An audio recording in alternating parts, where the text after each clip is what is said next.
श्रद्धेय प्रधानमंत्री जी से आदर सहित विनती है उद्बोधन के लिए। नमस्कार।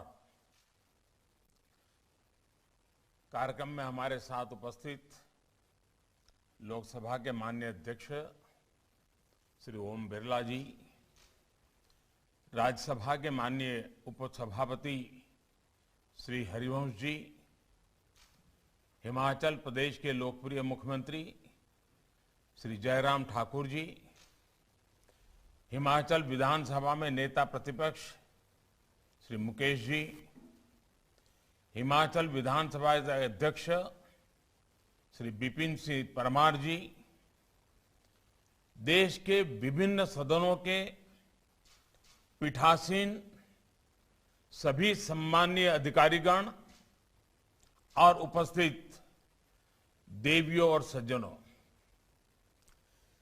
प्रिसाइडिंग ऑफिसर्स की ये महत्वपूर्ण कॉन्फ्रेंस हर साल कुछ नए विमर्शों और नए संकल्पों के साथ होती है।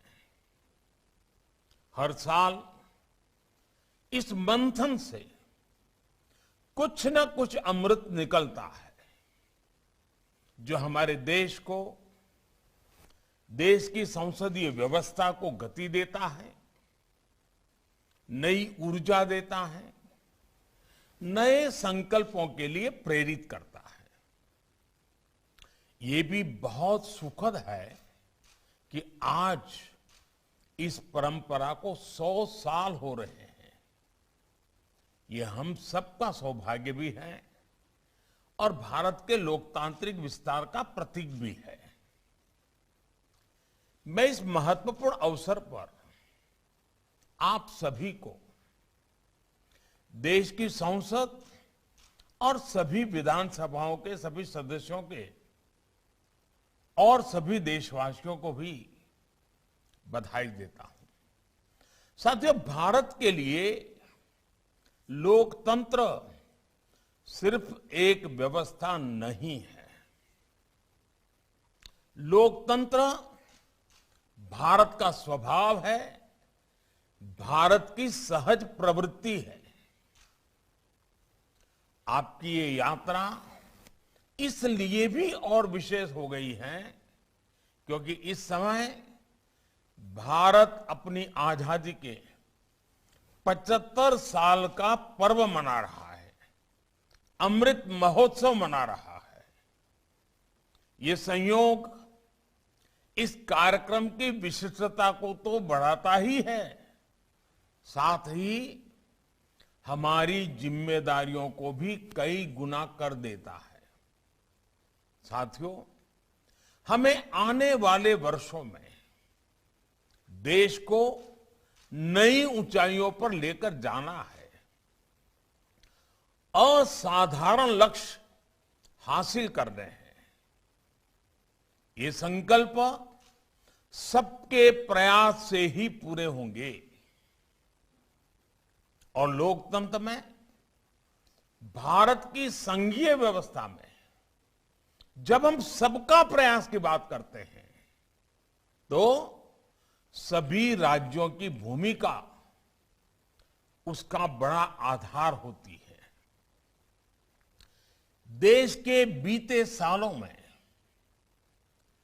देश ने जो हासिल किया है उसमें राज्यों की सक्रिय भागीदारी ने बड़ी भूमिका निभाई है। चाहे पूर्वोत्तर की दशकों पूरी समस्याओं का समाधान हो, दशकों से अटकी लटकी विकास की तमाम बड़ी परियोजनाओं को पूरा करना हो, ऐसे कितने ही काम हैं जो देश ने बीते सालों में किए हैं, सबके प्रयास से किए हैं। अभी सबसे बड़ा उदाहरण हमारे सामने कोरोना का ही है। इतनी बड़ी लड़ाई देश ने सब राज्यों को साथ लेकर जिस एकजुटता से लड़ी, वो अपने आप में ऐतिहासिक है।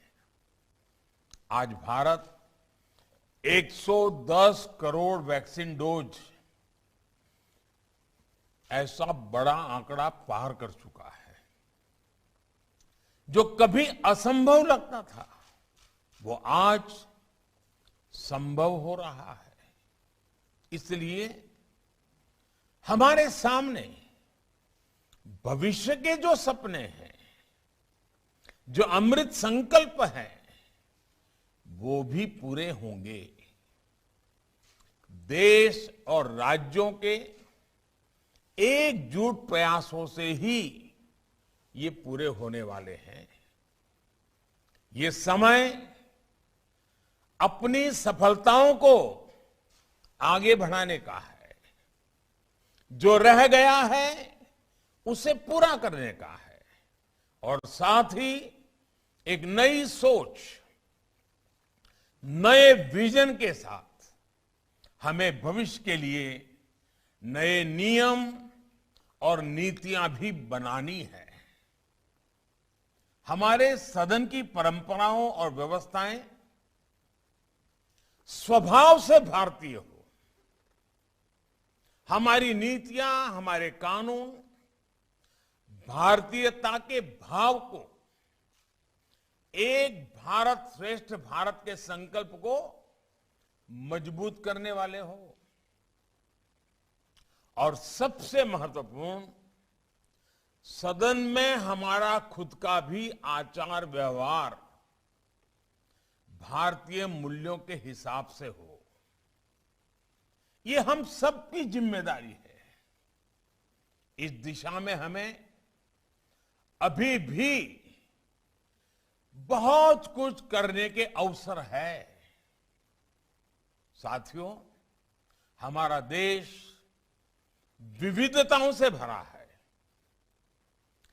अपनी हजारों वर्ष की विकास यात्रा में हम इस बात को अंगीकृत कर चुके हैं कि विविधता के बीच भी एकता की भव्य, एकता की दिव्य अखंड धारा बहती है। एकता की यही अखंड धारा हमारी विविधता को संजोती है, उसका संरक्षण भी करती है। आज के बदलते हुए इस समय में हमारे सदनों की विशेष जिम्मेदारी है कि देश की एकता और देश की अखंडता के संबंध में अगर एक भी भिन्न स्वर उठता है तो उससे सतर्क रहना है। विविधता को विरासत के रूप में गौरव मिलता रहे। हम अपनी विविधता का उत्सव मनाते रहें।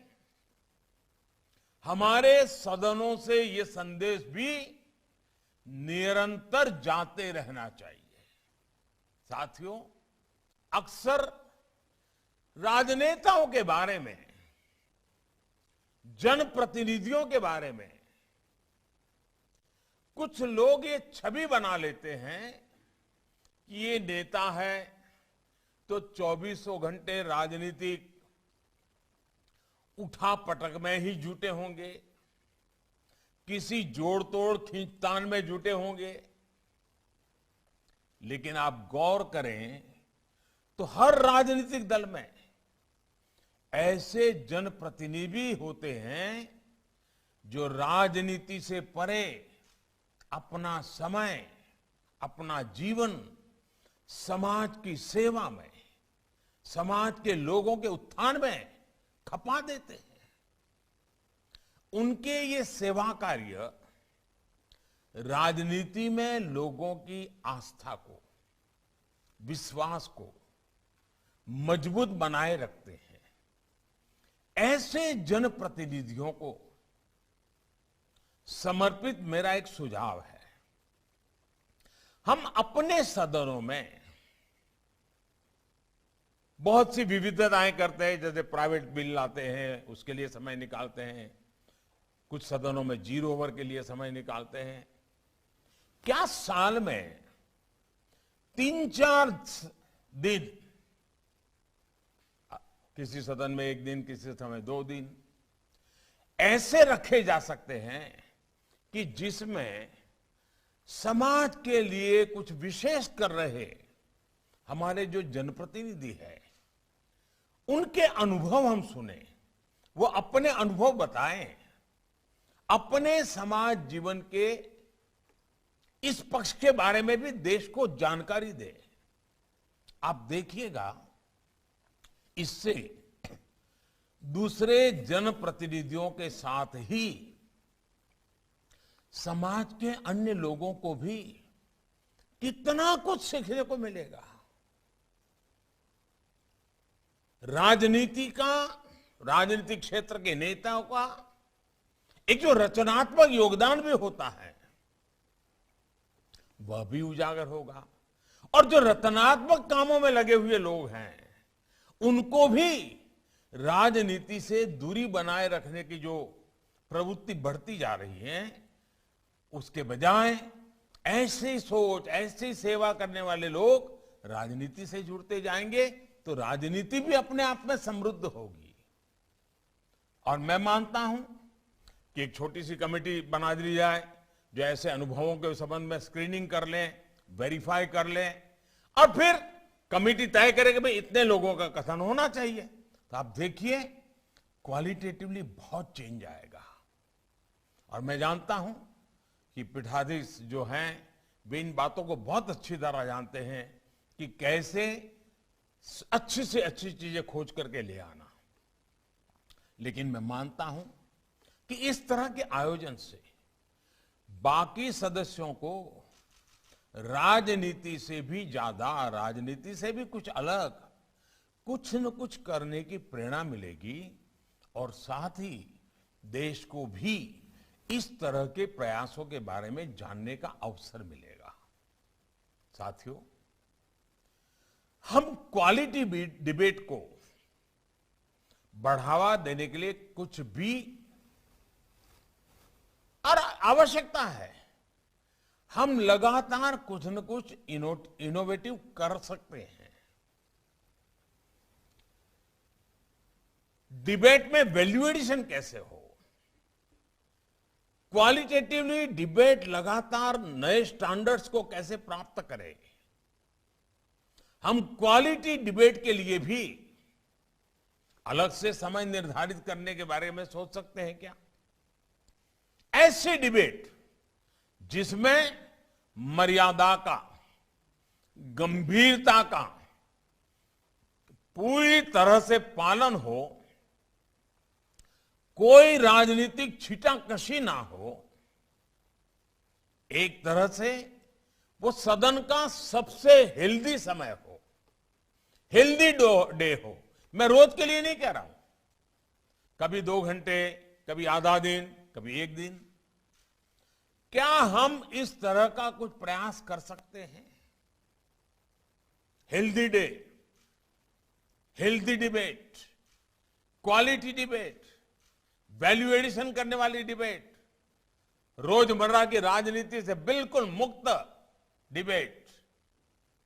साथियों, ये आप भी भली भांति जानते हैं कि जब देश की संसद या कोई विधानसभा अपना नया कार्यकाल शुरू करती है तो उसमें ज्यादातर सदस्य फर्स्ट टाइमर होते हैं। यानी राजनीति में बदलाव लगातार होते हैं, जनता लगातार नए लोगों को, नई ऊर्जा को मौका देती है, और जनता के ही प्रयासों से सदन में भी हमेशा ताजगी, नया उत्साह, नया उमंग आता ही है। हमें इस नए पैन को नई कार्यप्रणाली में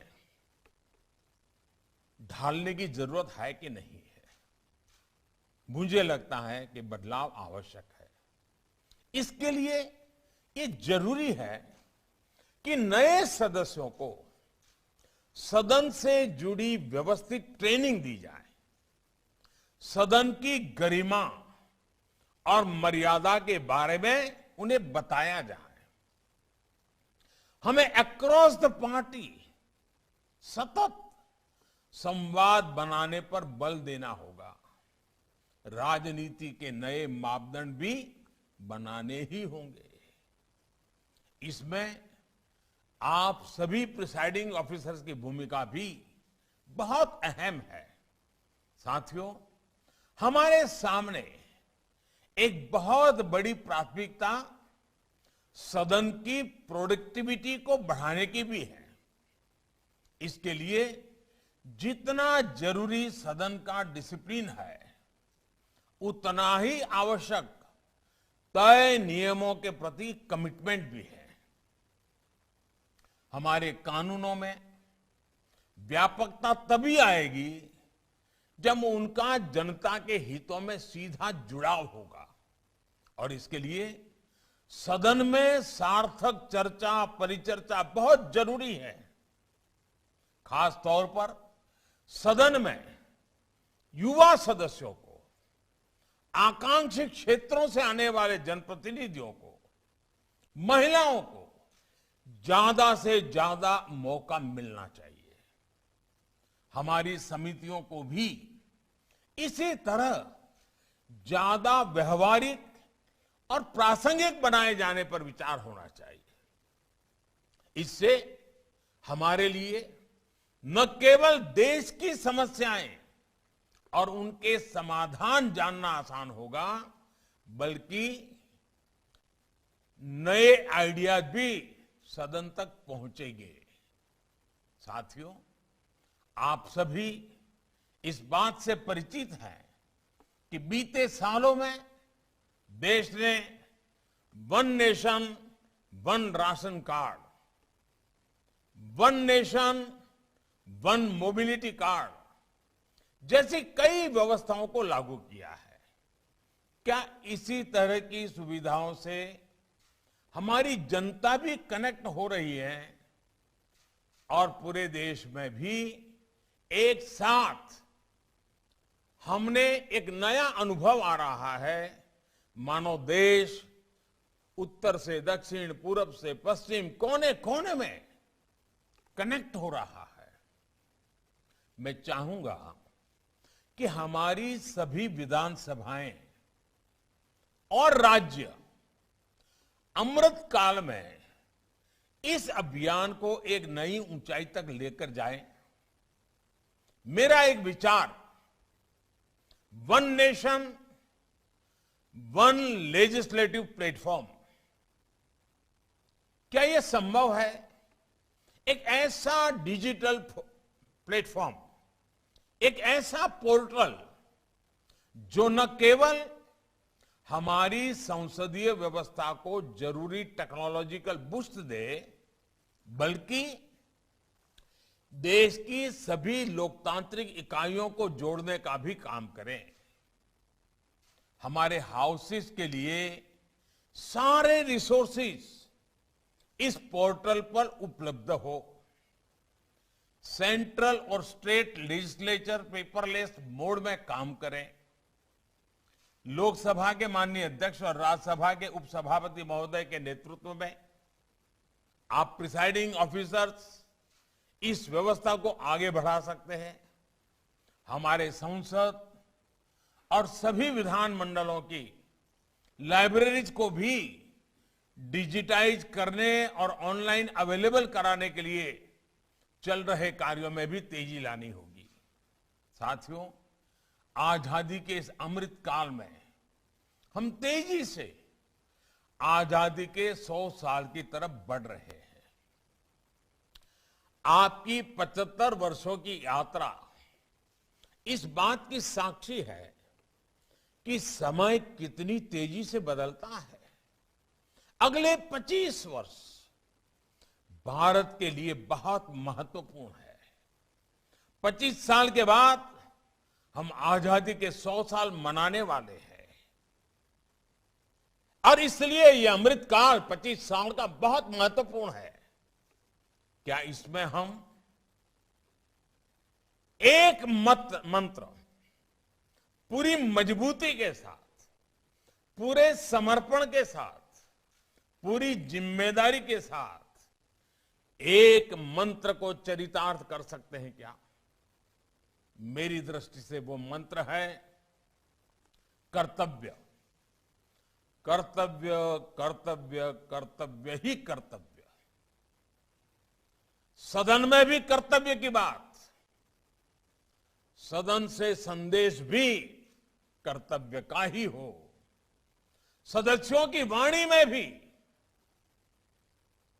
कर्तव्य की महक हो, उनके वर्तन में भी कर्तव्य की परिपाटी हो, परंपरा हो, सदियों की जीवन शैली, आचार विचार में भी कर्तव्य प्राथमिक हो, सदस्यों के मंथन में, वाद विवाद में, संवाद में, समाधान में, हर बात में कर्तव्य सर्वोपरि हो, हर तरफ सिर्फ कर्तव्य की बात हो, कर्तव्य का बोध हो। अगले 25 साल की हमारी कार्यशैली के हर पहलू में कर्तव्य को ही सर्वोच्च प्राथमिकता दी जाए। हमारा संविधान भी हमें यही कहता है। जब सदनों से यह संदेश जाएगा, जब सदनों में यह संदेश बार बार दोहराया जाएगा, तो इसका प्रभाव पूरे देश पर पड़ेगा, देश के प्रत्येक नागरिक पर पड़ेगा। देश बीते 75 वर्षों में जिस गति से आगे बढ़ा है, उससे कई गुना गति से देश को आगे बढ़ाने का मंत्र है कर्तव्य। 130 करोड़ देशवासियों का कर्तव्य, एक महान संकल्पों की पूर्ति के लिए कर्तव्य।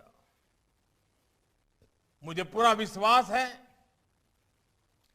कि आज जब संसदीय व्यवस्था की 100 वर्ष की इस नई पहल के लिए आप सबको मेरी तरफ से बहुत शुभकामनाएं हैं। आपकी इस समिट बहुत ही सफल हो। 2047 में देश को कहां ले जाना है, सदन उस पर क्या भूमिका अदा करेंगे, इसकी स्पष्ट रूपरेखा के साथ आप यहां से चलेंगे, देश को बहुत बड़ी ताकत मिलेगी। मैं फिर एक बार आप सबको बहुत बहुत बधाई देता हूं। बहुत बहुत धन्यवाद। निष्काम भाव से कर्तव्य पथ पर निरंतर अविरल गतिमान परम श्रद्धेय प्रधानमंत्री जी, देश के विकास की तलब जन जन में जगाने के लिए लोक भागीदारी, जन भागीदारी की लौ हर मन में जगाने के लिए शुक्रगुजार हैं हम। इस मुबारक मौके पर अमूल्य मार्गदर्शन के लिए श्रद्धेय प्रधानमंत्री जी, हृदय तल से कोटि कोटि आभार। हिमाचल प्रदेश विधानसभा के उपाध्यक्ष माननीय डॉक्टर हंसराज जी से आदर सहित विनती है। సెరెనిటీ మోడల్ హై స్కూల్ విద్యార్థులకు అమ్మఒడి, సామాన్యులకు అందుబాటులో ఉన్న బడి సెరెనిటీ. మేడ్చల్ జిల్లాలో మేటిగా నిలిచి సాటిలేని ఫలితాలను సాధిస్తున్న #1 స్కూల్ సెరెనిటీ. మా ప్రత్యేకతలు ప్రతి విద్యార్థి పట్ల వ్యక్తిగత శ్రద్ధ, activity based learning and digital classrooms, computer lab, 100% ఫలితాలు, sports and cultural activities, yoga, abacus మరియు Vedic maths education. Please visit Serenity Model High School, Nagaram. Admissions are in progress. Call 040-271-46899 and 040-271-48699.